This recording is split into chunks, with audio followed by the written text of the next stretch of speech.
Hello, my friends, and welcome back. Thank you very much for being with me again today.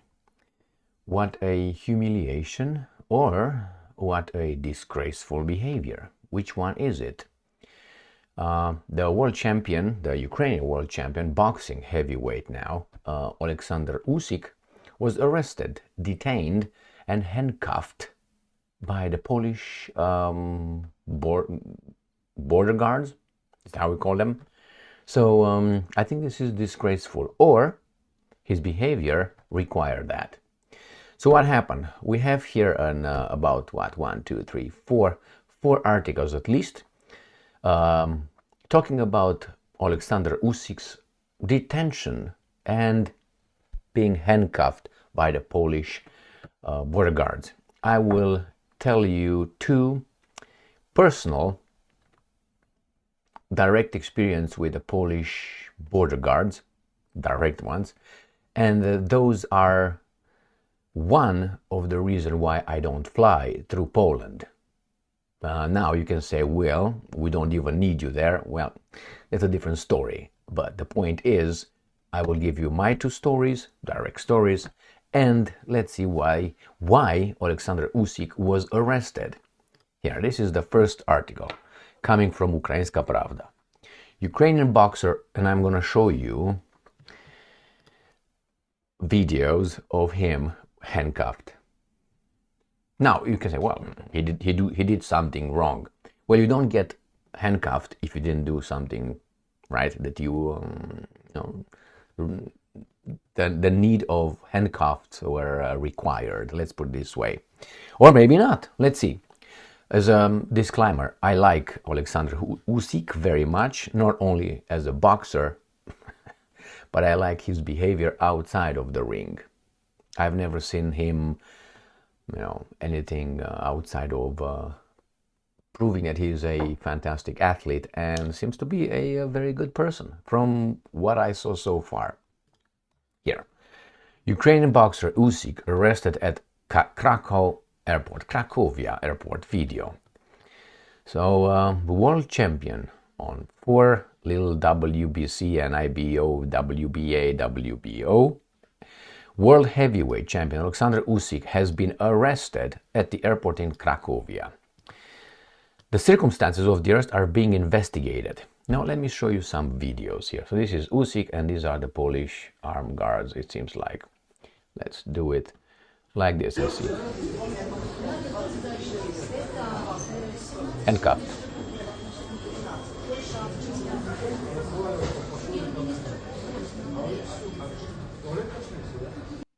That's one. I think it's another one here, which is longer. So, all right. So here is the evidence that he was arrested, or at least handcuffed. Now, what happened? Everything is fine, everything is okay. Alexander will explain everything later. Nothing criminal happened. Katerina posted, that's his wife, right? Or girlfriend, what is wife. So, in turn, Ukraine's foreign ministry spokesperson told Ukrainska Pravda that the consul general had already left the Krakow airport to clarify the circumstances of the incident. What I found so far was this. He was supposed to transit through Krakow in his flight towards Spain, where he's going to start his training against Tyson Fury in December, I think it is. So he transited with his trainer, and a worker, when he tried to board a plane, said that he's not fit to travel, told Usyk, you're not fit to travel. Now, they say he started being a little bit upset and just, using gesturing and so on. Language barrier and blah, blah, blah. And then these guys showed up and took him because of his stance. I don't know, he got the stance or he's got a stance or whatever, he's got a stance. But nevertheless, I'm going to read to you the euphemisms used in the articles, because they're not going to tell you he just started punching people or the other guys just overreacted. But Usyk said it was a misunderstanding. Well, he was barred from boarding the plane because he was unfit to fly. Let's see how unfit he could be. Ukraine's boxing champ Alexander Usyk released after Poland's detention. So here he said he was detained and says, I was outraged by this attitude towards our citizen and champion. Zelensky said on Telegram messaging app, our champion was released and no one is detaining him anymore. It was not immediately clear why he was detained. Friends, everything is fine, Usyk said in an Instagram post. There was a misunderstanding that was quickly resolved. Quickly meaning you got handcuffed like a prisoner. Thank you for everyone. I mean, if you didn't act in a certain way, or if the officers were not baboons, you wouldn't have been handcuffed. If someone comes to talk to you and you just are calm and normal and you don't start acting beyond a certain level, you don't get handcuffed. Unless the baboon who determines that you should be handcuffed is a baboon. Then he said, oh, he needs to be a baboon because he talks, for instance. And I'm going to revert or go to my stories at the end. He added, respect the Polish law enforcement officers who perform their duties regardless of height, weight, arm span, and titles. All right. So let's see, it says here that they showed the little video and nothing on what happened. Nothing. Next one. Ukrainska Pravda, Ukrainian boxer Usyk and his coach denied boarding flight for being, quote-unquote, not fit to travel before being detained. So someone, before they were boarding a flight, told them that they are not fit to travel. What does that mean? Now, if you, and they missed the flight, if your tickets are not available, they're not good, they're not going to tell you you're not fit to fly. They tell you something else, don't they? You're not on this flight. It happened to me. You're not on this flight. Bye. You try to talk and you push the side, and if you want to talk with someone, good luck. You're not on the list. Bye-bye. So, or your tickets were canceled, or I don't know, you're not on this flight. They don't tell you you're not fit to fly. What do you mean not fit? All right. It says here that the champion right here, before being detained at Krakow because they were not fit to travel. A source reported that Usyk and his trainer were detained a boarding flight to Valencia, where Usyk was set to begin preparation for his rematch with Tyson Fury after an airline employee deemed them unfit to travel. Were they drunk? Were they rowdy? What happened? The boxer tried to explain to the airline employee that they were fit to fly and simply exhausted from the nearly 14-hour journey from Kiev. So it means their body language showed something that had the employee determined that they were not fit to fly, because they argued that we were simply exhausted. Excuse our behavior, probably. Despite the language barrier and Usyk's insistence that they were well, he was detained. What do you mean, insist they were well? So that means their behavior, according to this, made the flight, whatever, airline employee determined that they were not fit to fly. They were drunk, they were rowdy, they were not. What happened? And then they said, well, they insisted, hey, I'm good, I'm fit to fly. Maybe the woman over there had a little flag on her on the name of Usyk. I would tell you from my investigative career, you had flags. Yes, you had red flags. And when you have investigate someone and your name pops up over there and it has a little red flag, whatever flags it has, you go and read some other people's comments and why you are flagged. And then when you go to speak with the person in the investigation, you already know the red flags for that person. You already know certain things that he doesn't know, you know.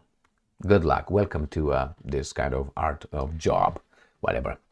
So, Polish customs detain, it doesn't say anything more. It says the boxer was released just over an hour after being handcuffed. That's my problem. After being handcuffed, detained. Though no details about the incident were provided. Next one. Polish border guard explains why they were handcuffed at Usyk, while he or they handcuffed Usyk at airport. Now, does it mean that they tell the truth? No, doesn't mean that. He could be lying, or maybe he could be telling the truth, or maybe he could use euphemisms. Polish border guard Mayor Jacek Mikatowski has explained the use of handcuffs against Ukrainian boxer Usyk at the airport in Krakow was not detention, but a precautionary measure. Why? Because he was a boxer. You assume he's going to punch you in the face. They were later removed. Okay, so already here they're hiding something. They are making it politically nice. I think they try to smooth things up between the Ukrainian government and the Polish government or the people. What do you mean? It was a precautionary. So when you're not fit to fly, let's say someone says they come and handcuff you. No, you can't deprive me of my freedom, you violate my freedom. You can't do that. You can't just handcuff me unless I behave in a certain way. Don't you agree with that? So that tells me that not precautionary. If I stay like this, and why am I unfit to fly? Sorry, precautionary measure, we're gonna handcuff you. Why? Because I'm a boxer? Unless I give you some hints that I'm about to defend myself and I start yelling and something. I don't know if that happens, but you think for yourselves. If you do not act out, is that how it is? Act up, out, I think it is. You don't get pushed to the ground, handcuffed, and with knee on your back of the head. All right, let's move on.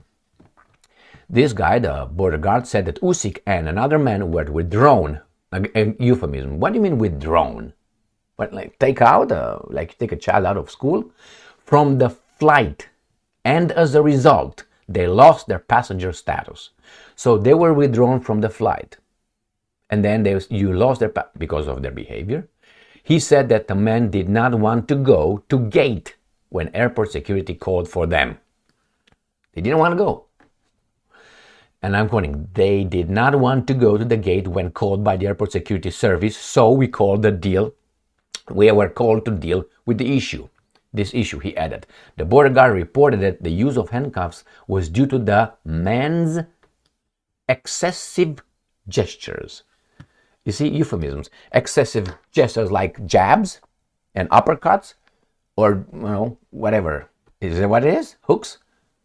Or maybe Urakian? What was it? Or just excesses?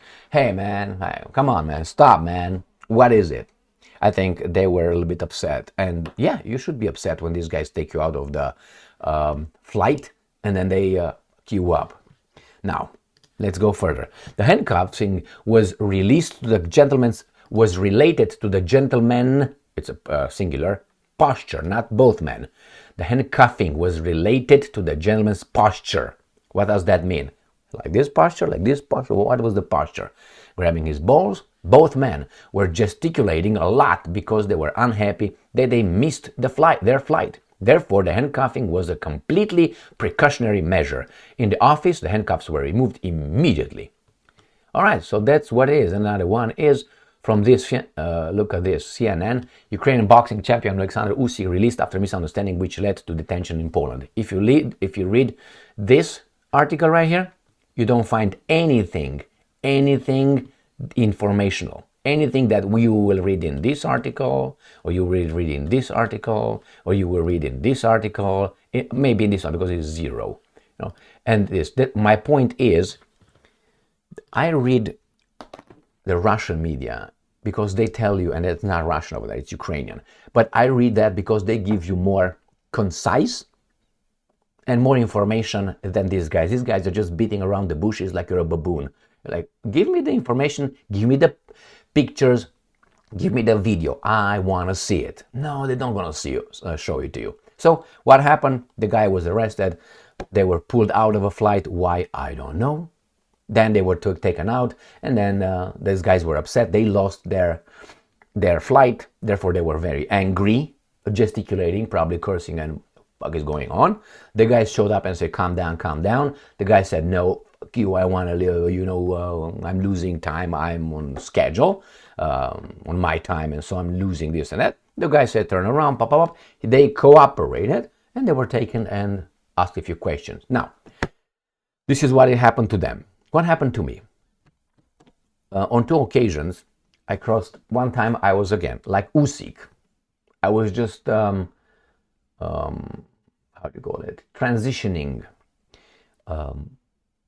Poland. I was just I flew in. I think it was Warsaw, and from there I was taking a plane to United States of America. So I was just stopping to switch planes. I, at that time, was a U.S. citizen. So I was a U.S. citizen right there. The land of the free and everybody respects. But I was accompanied with two minors, children, and mine, and another adult relative. All right? So we were four people.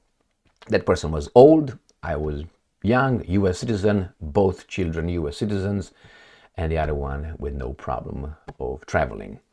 So we got off the plane, we got to the first, when you just show your passports, and they took us to a different location where it was a like a little hallway, like a square one with three rooms, if I remember, three doors.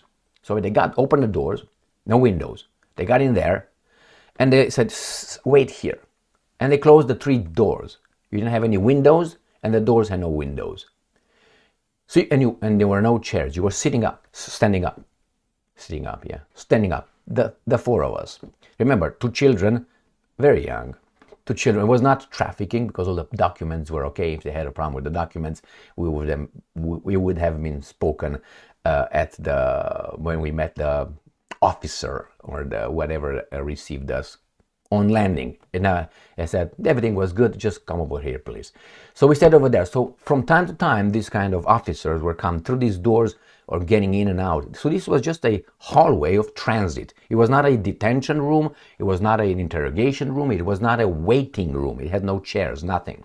It was just a hallway, like this, small. And how big? It was about 3 meters by about 4 meters. That was it. It was small. And there was just a place where the three doors were rooms, whatever there was. One was the one that we came from. We met over there. There were not people going through, just from time to time. And whenever someone was coming, I was trying to, hey, what's going on here? Oh, wait, and leave. So we waited over there for about an hour.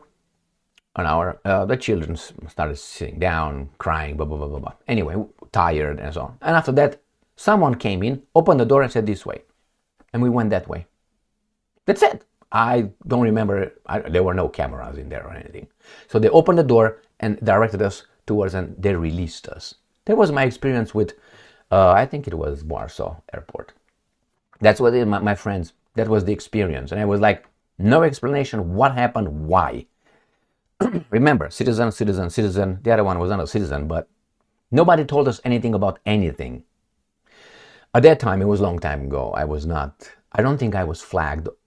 I'm 100% I was not flagged of anything at that time. Now I could be. I have no, I know from my job as an investigator for what kind of reasons citizens are flagged. For reasons, citizens are flagged. And then you read over there the comments and you're like, Jesus Christ, really? And then when you discuss that with your team of investigators and supervision and all that, and the directors about that particular person, citizen, they're going to make it, oh my God, he did that. Oh my God, he didn't stop at the traffic light. Oh yeah, he's a criminal right there. He's a security threat. And you're like, what world are we living in here? Well, the world of the pussified society. Anyway, I know so many things about these things, including the criminal records of people. When you look over and you see over and over and over the same crimes, the same felonies, the same resisting arrest and all that, battery and against an officer and so on, and they don't get to jail. They get parole, or they get probation, and then they do it again, and it's unbelievable how many times some people get just slapped over their wrist and nothing happened. And then when I read, oh, these guys are disproportionately, I'm like, no. I read your history. I read thousands of people's criminals' history and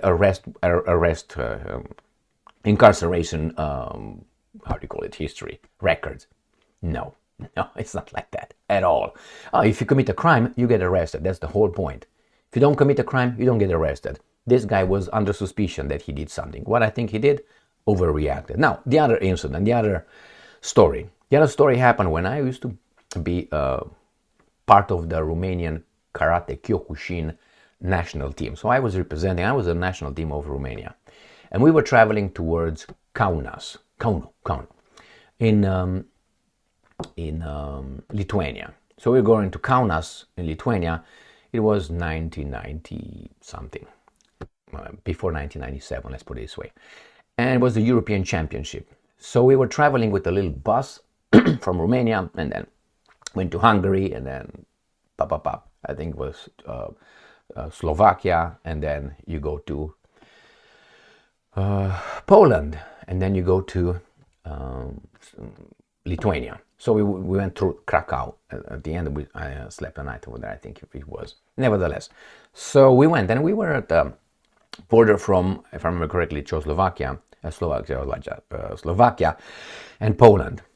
And I remember there were some mountains over there, and we were going along, and we were going like this, and the bus, the little mini bus was, but we were on a constant straight ascendant, going up on that little mountain.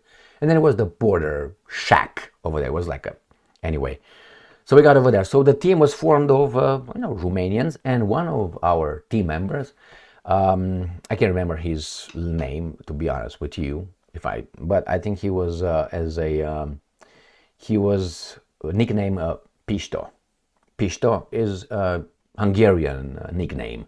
So he was of Hungarian ethnicity, Romanian of Hungarian ethnicity. He was in the national team with me, actually. All right. So we were over there, and we went at the. Remember, he was Hungarian by name. I was Romanian by name. Let's put it, even though my last name doesn't sound Romanian, sounds Havana Gila name or something. You know what I mean?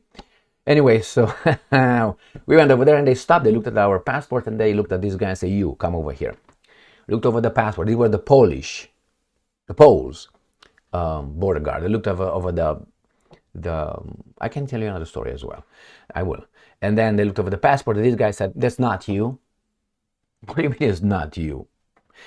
The problem is like this. You see, I'm kind of shaved. You know, some people have like this much hair around here, like a little, not even goatee, like the whole thing. They have a little bit right here. I don't know what he was too lazy or something. And they said because of the facial hair, they cannot determine and confirm that the guy on the passport is the same as the guy in front of them. Now the guy was 20, so the passport was maybe 1 year old. So, you know what I mean? So it was not like he was 20 and the passport, he was like 50 and the passport was issued when he was 20. Obviously, he was maybe a year. So it was not they said that's facial. So what can we do? We don't recognize you. So we were asked where we're going, national team, going to Europeans. He stopped us over there until the guy shaved his thing over there. We had a river over there. He went to the river. He got a shaver and he shaved over there and the river, and then mountain river, beautiful air and so on, and pine trees, and it was beautiful. And he came back, and the guy was like, I guess he did us a favor, the Polish guards. And then we went on our way. So this was my two examples why I kind of avoid going to Poland. I'm going to give you another example with the national team. When our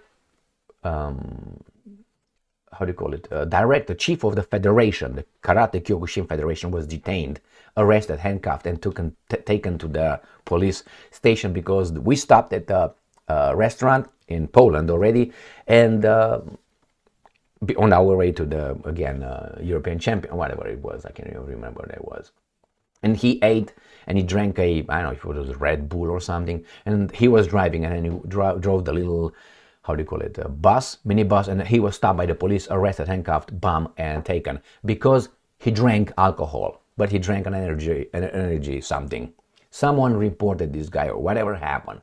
Nevertheless, he contacted, according to him, because we followed the police and so on. We went to the police station over there, waited a few hours. He was incarcerated, investigated, and so on. They told that he drank alcohol. He called, according to him, the Romanian consul in Poland and told him to go, get him out. Is nothing. I can't remember if he was breathalyzed or not. Nevertheless, he came out, so we left after a few hours. So that's how the story went. Now I know someone who is forbidden to travel to Europe, to enter European Union, for 10 years now, I think. He was first, I think, 4 years or 3 years. So he flew to Switzerland. No, first line he flew to Switzerland? I know. I can't remember where he flew, but somewhere in the European Union. And they did not let him enter because he was barred. He was illegal for him. And he didn't figure out what happened. So he flew back, I think it was Germany. He flew back to the United States of America, and then he called the authorities, the American authorities, the US authorities, and they told him that he and, the European, he found out he was barred, interdiction for Europe for 4 years, and that was issued by the Polish government. He's not Polish, he's American, Native American. That means he was born here. That means Native American. All right. If you came from somewhere, you're not Native American. And if his parents came from somewhere, that Native Americans' parents came from somewhere too, which is India and East Asia genetically. So that's why these guys are not Native Americans, are Indian Americans, whatever they are. And or if these are Native Americans, the other ones are also Native American, vice versa, whatever. So this guy said, okay, he waited for, why? Because he said certain things online. He said certain things online in the United States of America. So he found out that the Polish government issued the interdiction for the whole European Union, and that was allowed. That was granted. And then when he waited 4 years, I think, and he tried again, he flew to Switzerland, trying to, Switzerland, blah, blah, blah, and then go by car. Again, he was 10 years then. After his 4 years, I think, expired. After 4 years expired, he was 10 years. And I'm going to have that gentleman on my broadcast pretty soon. I have one of his books somewhere over there. I'm not going to show it to you. Signed and all that. All right. So I expect, because I said something and some people did not like it at all, my speech, to be barred or maybe arrested in München, from instance, in Germany. I was surprised last time when I flew through München that, not last time I wasn't going through München, I was through even worse, through Great Britain, through England. So I expected Heathrow to do a little, but it's not about me here. I'm just gave you a few examples how these guys are operating. Thank you very much for being with me again today. Stay strong, stay smart, look for the truth, and be just.